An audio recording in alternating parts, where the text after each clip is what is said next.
Audiobooks presents The Buddha and His Dhamma by Bhikkhu Bodhi, narrated by Renu Hunjan.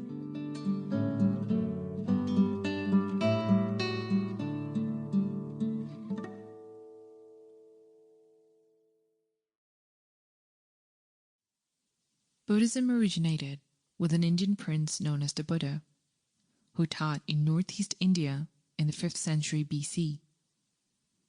2 centuries later, with the support of the Emperor Ashoka, Buddhism spread over a greater part of India and from there traveled the full breadth of the Asian continent. In several tidal waves of missionary zeal, it rose up from its Indian homeland and inundated other regions, offering the peoples among whom it took root a solid foundation of faith and wisdom upon which to build their lives and a source of inspiration towards which to direct their hopes. At different points in history, Buddhism has commanded followings in countries as diverse geographically, ethnically, and culturally as Afghanistan and Japan, Siberia and Cambodia, Korea and Sri Lanka, yet all have looked towards the same Indian sage as their master.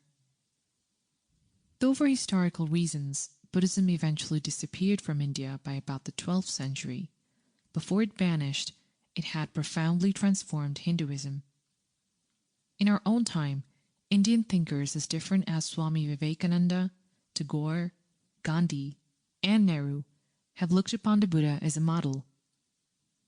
In the 20th century too, while Buddhism has lost much of its following in the East, it has begun to have a growing impact on an increasing number of people in the West, and in its own quiet way, it is sending down firm roots in several countries of the Western Hemisphere. In the course of its long history, Buddhism has assumed a wide variety of forms. Because of its peaceful, non-dogmatic character, it has always adapted easily to the pre-existent cultures and religious practices of the people among whom it has spread, becoming in turn the fountainhead of a new culture and worldview. So successful has Buddhism been in integrating itself with the country's indigenous culture that it is often difficult for us to discern the common thread that binds the different forms of Buddhism together as branches of the same religion. The outer surfaces differ so greatly, from the gentle, ceremonial Theravada Buddhism of Sri Lanka and Southeast Asia, to the contemplative and devotional practices of Far Eastern Mahayana Buddhism, to the mysterious ritualism of Tibetan Buddhism. Sample complete. Ready to continue?